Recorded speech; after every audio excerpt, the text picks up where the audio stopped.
Good morning, student. Today we explain solve exercise 6.3. In last video we solved question number 3, 4, 6 and 8, 9. Today we solve question number 13 and question number 14. Exercise 6.3. Exercise 6.3 का question number 13 और 14 हम लोग solve करेंगे। बेटा ध्यान दीजिएगा, जब भी आप वीडियो देखें एनसीईआरटी की बुक अपने सामने रखें, ठीक है। क्वेश्चन जो है बुक से देखें, ठीक है। मैं एक्सप्लेन कर रहा हूँ। क्वेश्चन क्या है देखिए, दिया कि D is a point on the side BC of triangle ABC, ठीक है ना, such that angle ADC is equal to angle BAC, ठीक है ना।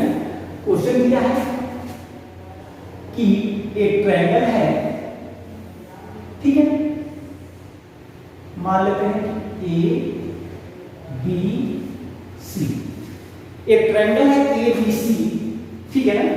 कह रहा है कि D is a point on BC, यानी इस BC साइड पे एक D पॉइंट है। D क्या है? पॉइंट है। इस जो है BC साइड पे एक D जो है पॉइंट है, ठीक है ना। सच दैट मान लेते हैं कि D यहां पे, सच दैट इसको जो है A से हम D को जो ज्वाइन कर देंगे। कह रहा है कि such that if angle ADC is equal to angle BAC, ठीक है ना, ये हमको गिवन है। देन सो दैट हमें प्रूव करना है CA square is equal to CB into CD, ये हम लोगों को प्रूव करना है। अब क्वेश्चन क्या है, ये फिगर है, ट्रायंगल ABC है। इस ट्रायंगल ABC में D जो है एक पॉइंट है जो BC के ऊपर लाई कर रहा है। सच दैट एंगल ADC मार्किंग कर रहा हूं, ये एंगल दिस एंगल BAC, ये this angle are equal. Then prove that so that CA square equal to CB multiply CD, ठीक है ना। चलिए हम लोग प्रूव करते हैं। देखिए CA जो है स्क्वायर आया है, यानी AC स्क्वायर है। तो AC ऐसा आपको करना है कि AC जो साइड है वो कॉमन हो, यानी 2 टाइम्स आए, और क्रॉस मल्टीप्लाई करके AC मल्टीप्लाई AC या CA मल्टीप्लाई CA करके हम CA स्क्वायर कर देंगे। तो जो है ट्रायंगल ABC में AC आ रहा है और ट्रायंगल ADC में AC आ रहा है। इन दोनों ट्रायंगल को हम सिमिलर प्रूव करेंगे, ठीक है ना। तो इन triangle ABC and triangle ADC, ठीक है ना, इन triangle ABC and triangle ADC, ठीक है। ट्रायंगल ABC बड़े बड़े ट्रायंगल और राइट साइड का जो ट्रायंगल स्मॉलर ट्रायंगल ADC, इसको हम सिमिलर प्रूव करेंगे। सिमिलर प्रूव करने के लिए आप जानते हैं कि SSS क्राइटेरिया, यदि 2 ट्रायंगल के करस्पॉन्डिंग साइडों का रेशियो इक्वल हो तो वो ट्रायंगल सिमिलर होता है। यदि 2 ट्रायंगल के करस्पॉन्डिंग एंगल इक्वल हो तो वो जो है सिमिलर होता है। बाई एंगल या 3 एंगल्स इक्वल तो भी सिमिलर करते हैं, और 2 एंगल्स करस्पॉन्डिंग एंगल इक्वल हो जाए तो भी सिमिलर रहता है। लेकिन 2 एंगल्स अगर हम शो करते हैं तो हम वहां पे एंगल लिखते हैं, और 3 एंगल्स अगर करस्पॉन्डिंग एंगल हम इक्वल शो करते हैं तो हम लिखते हैं एंगल, ठीक है ना। और एक क्राइटेरिया होती है साइड एंगल साइड, यानी 2 साइडों का रेशियो और उन्हीं 2 साइडों से इंक्लूडेड एंगल आपस में इक्वल होना चाहिए, है ना। तो देखिए बेटा, in triangle ABC and triangle ADC angle BAC, बड़े वाले ट्रायंगल का एंगल BAC और is equal to smaller triangle का एंगल ADC, ये क्या है, गिवन है, ठीक है। देखिए ये बड़े वाले ट्रायंगल में ये पूरा एंगल आ रहा है और छोटे वाले ट्रायंगल में ये एंगल D आ रहा है, ठीक है ना। और angle C equal to angle C क्या है, कॉमन, ठीक है ना? यानी हमने ये शो कर दिया कि ट्रायंगल एबीसी और ट्रायंगल एडीसी के टू करस्पॉन्डिंग एंगल आपस में इक्वल है, और टू करस्पॉन्डिंग एंगल अगर आपस में इक्वल हो जाए तो ट्रायंगल क्या हो जाता है? सिमिलर। तो देयरफॉर ट्रायंगल एबीसी सिमिलर। अब एबीसी का सिमिलर आपको लिखना है, तो अब इसे करस्पॉन्डिंग पॉइंटों को एबीसी के अकॉर्डिंग ही अरेंज करना होता है। तो देखिए कैसे हम करते हैं। तो एंगल ए, बड़े वाले ट्रायंगल में एंगल ए, ठीक है ना, यानी पॉइंट ए, और स्मॉलर ट्रायंगल का एंगल डी इक्वल है। तो यहाँ पे ए से स्टार्ट हो रहा है, तो स्मॉलर ट्रायंगल जो है डी से स्टार्ट होना चाहिए, तो ट्रायंगल डी। और उसके बाद angle C equal to angle C क्या है? कॉमन, यानी सी का करस्पॉन्डिंग है। इसमें सी जो है लास्ट में आया है, थर्ड पॉइंट है, तो यहाँ पे भी आपको थर्ड पॉइंट आना चाहिए। तो डी सी ए अगर लिखते हैं तो सी जो है मिड में आ जाएगा, आपको जो है थर्ड पॉइंट रखना है, इसलिए डी ए सी, ये हो जाएगा डी ए सी। और ये किसके द्वारा होगा? तो बाई एंगल, क्योंकि हमने टू एंगल को जो है शो किया है, और टू एंगल अगर किसी भी ट्रायंगल के टू करस्पॉन्डिंग एंगल आपस में इक्वल हो जाए तो ट्रायंगल सिमिलर होता है। ठीक है ना बेटा? अब ये ट्रायंगल सिमिलर हो गया। आप जानते हैं कि अगर टू ट्रायंगल सिमिलर हो जाते हैं तो उनके करस्पॉन्डिंग साइडों का रेशियो क्या होता है? इक्वल होता है। अब रेशियो आपको ऐसे बनाना है कि सी ए आई, चाहे ए सी चाहे सी ए जो भी आपको लेना है, क्योंकि हमको प्रूव करना है ए सी स्क्वायर या सी ए स्क्वायर, तो ए सी कॉमन करना है, यानी कि आपको टू टाइम्स लाना है। ऐसे आपको करस्पॉन्डिंग चूज करना है। देखिए यहाँ पे थर्ड पॉइंट और फर्स्ट पॉइंट को लेते हैं सी ए, थर्ड और फर्स्ट को मिलाते हैं सी ए, तो उधर से भी थर्ड और फर्स्ट लेंगे तो क्या आएगा? सी डी, और इज इक्वल टू इधर पे सी ए का बाद है तो सेकंड, थर्ड और सेकंड, इधर से थर्ड और सेकंड क्या आएगा? तो सी बी, तो इधर से सेकंड और थर्ड और सेकंड क्या आएगा? सी ए। अब इसका क्रॉस क्या कर देंगे? मल्टीप्लाई। तो सी ए का सी ए में मल्टीप्लाई करेंगे क्या हो जाएगा? सी ए स्क्वायर, और is equal to C D का मल्टीप्लाई कर देंगे सी डी। Hence proof. यही हमें क्या करना था? प्रूफ करना था। क्लियर बेटा? बहुत सिंपल उत्तर है, क्वेश्चन था। ठीक है, नेक्स्ट जो है क्वेश्चन है क्वेश्चन नंबर 14। क्वेश्चन नंबर 14 क्या कर रहा है क्वेश्चन में? ध्यान दीजिएगा। क्वेश्चन नंबर 14 कर रहा है एक्सरसाइज 6.3 का क्वेश्चन नंबर 14 एनसीईआरटी का। कह रहा है कि the side A B and A C and median A D of a triangle A B C are respectively proportional to the side PQ, PR and median PM of triangle, another triangle PQR.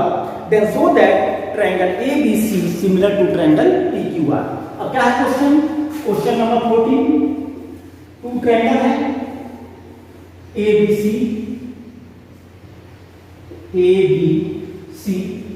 और triangle PQR। ठीक है, PQR। ठीक है, इसका जो median है AD, और triangle PQR का मीडियन हमने ले लिया PM। ठीक है, अब यह आपको गिवन है। कह रहा है कि यदि if side AB, AC and median AD are proportional to the side PQ, PR and median PM। ठीक है, यानी प्रोपोर्शनल का मतलब इन दी सेम रेशियो।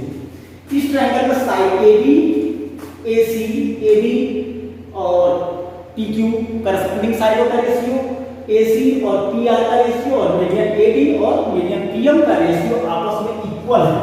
तो हमें प्रूव करना है, prove that triangle ABC similar to triangle PQR। ये हमको प्रूव करना है। क्लियर बेटा? यानी आपको गिवन है कि ट्रायंगल ABC और ट्रायंगल PQR का साइड AB, साइड AC और मीडियन AD प्रोपोर्शनल है, सेम रेशियो में है of the side PQ, PR और median PM of another triangle PQR। यानी ये आपको गिवन है if AB upon PQ equal to AC upon PR equal to AD upon PM। ठीक है ना? तो हमें प्रूव करना है कि triangle ABC and triangle PQR क्या होगा? सिमिलर होगा। अब इसमें आपको कंस्ट्रक्शन करना है। कैसे कंस्ट्रक्शन करना है? तो produce AD to point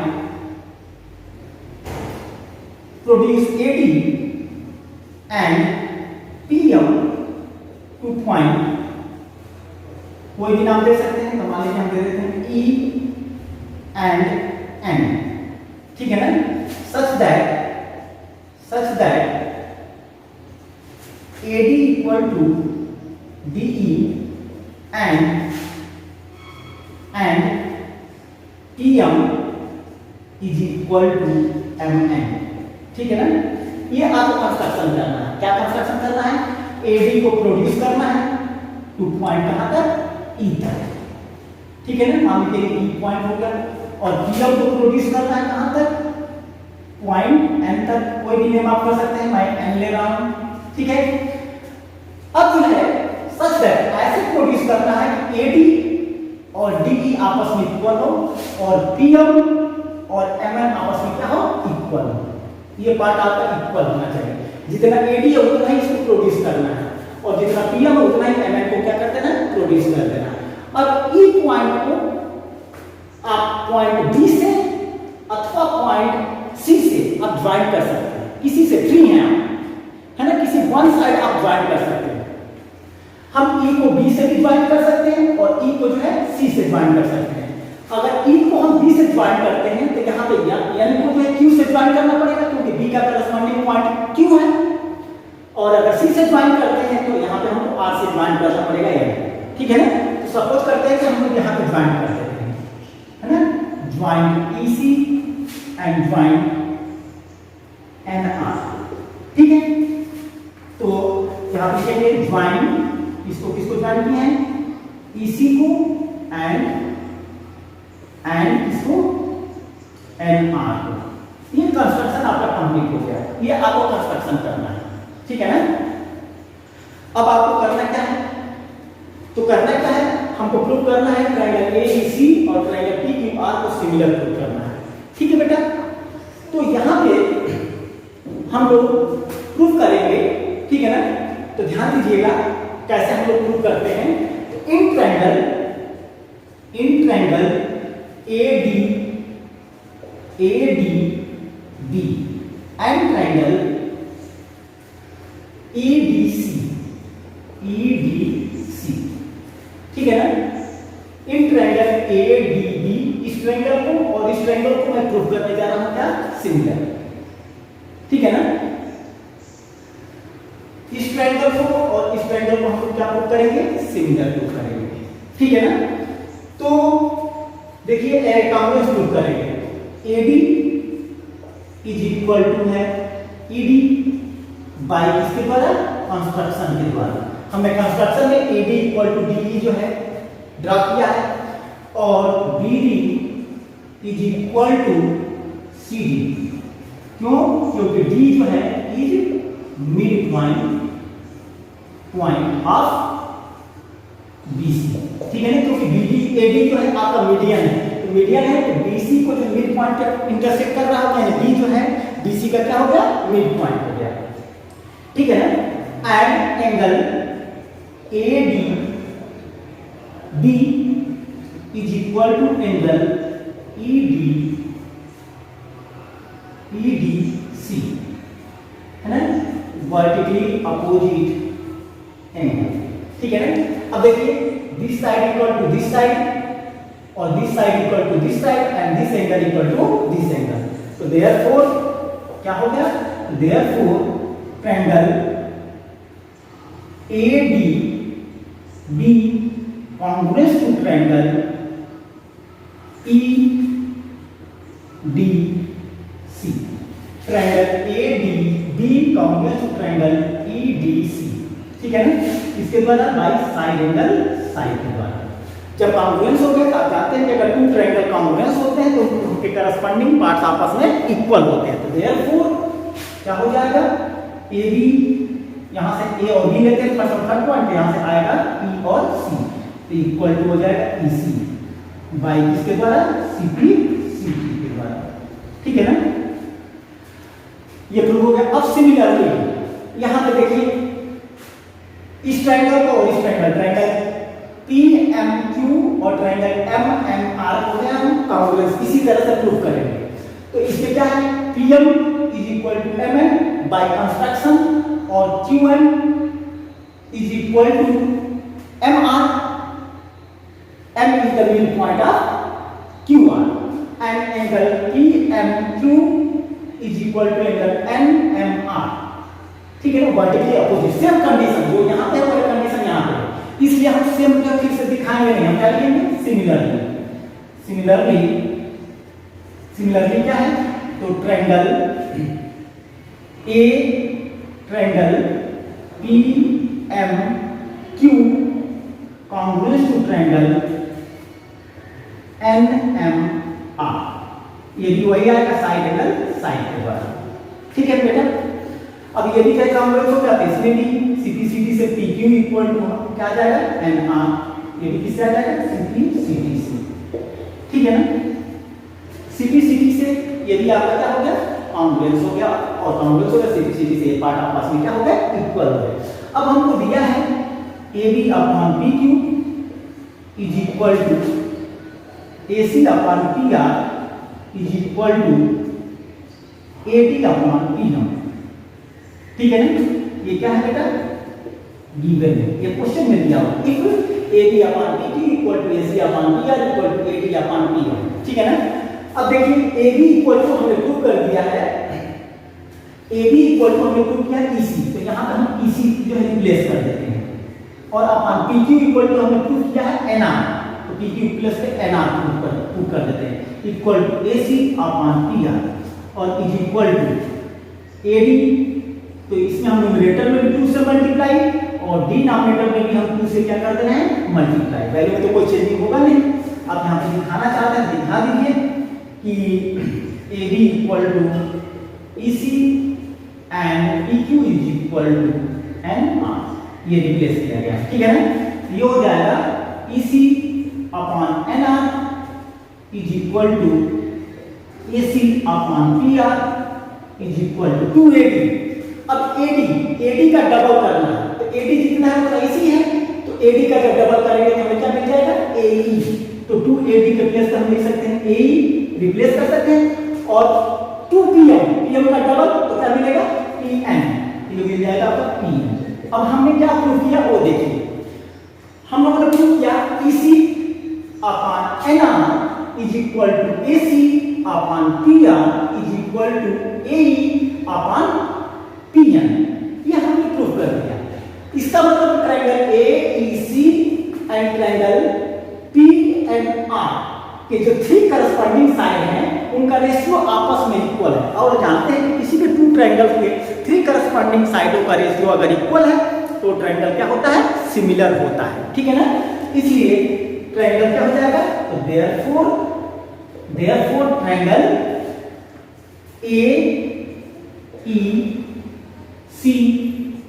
similar to triangle PNR by किसके द्वारा, by side है ना। अब आप जानते हैं कि 2 ट्रायंगल्स अगर सिमिलर हो गए तो उनके करस्पॉन्डिंग एंगल आपस में क्या होते हैं इक्वल होते हैं। ठीक है ना, इसको मान लेते हैं एंगल 1, इसको मान लेते हैं एंगल 2, इसको मान लेते हैं एंगल 3 एंड इसको मान लेते हैं एंगल 4। तो देखिए एंगल 1 का करस्पॉन्डिंग क्या होगा एंगल 3, तो ये आ जाएगा angle 1 equal to angle 3। Equation इसको हम फर्स्ट कर देते हैं। ठीक है बेटा, इसको हमने इक्वेशन क्या कर दिया फर्स्ट। अब देखो बेटा, सपोज करो कि मैं इसी को ज्वाइंट ना करके मैं ED को ज्वाइंट किया होता, और यहाँ पे NR को मैं ज्वाइंट करके मैं MQ को ज्वाइंट किया होता, तो हमारा क्या प्रूव हुआ होता, जैसे इधर की तरफ प्रूव हुआ उसी तरह सिमिलरली प्रूव हुआ होता triangle ADE similar to triangle PQN, यह सेम प्रोसेस से प्रूव हो गया होता।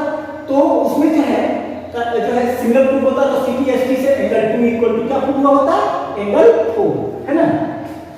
तो यहां पर हम लिख देंगे similarly angle 2 is equal to angle 4, है ना, इक्वेशन 7। अब adding equation first and second है, ठीक है ना। एडिंग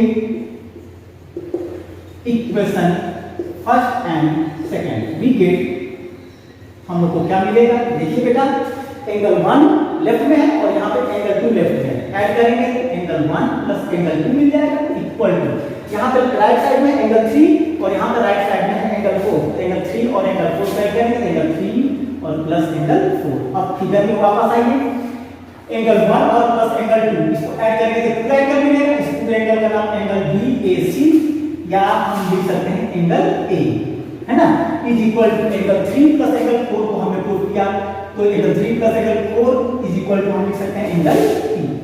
तो हमने प्रूव कर दिया कि angle A equal to angle P और हमें गिवन है AB upon PQ is equal to AC upon PR। ये क्या है, गिवन। अब फिगर पे आप वापस आइए, ठीक है ना, ट्रायंगल ABC, अब यहाँ पे देखिए ड्रा करके मैं बता रहा हूँ, ये ट्रायंगल हो गया ABC और ये हो गया ट्रायंगल PQR हो गया, PQR हमने शो किया है कि AB upon PQ is equal to AC upon PR और is equal to angle A equal to angle P।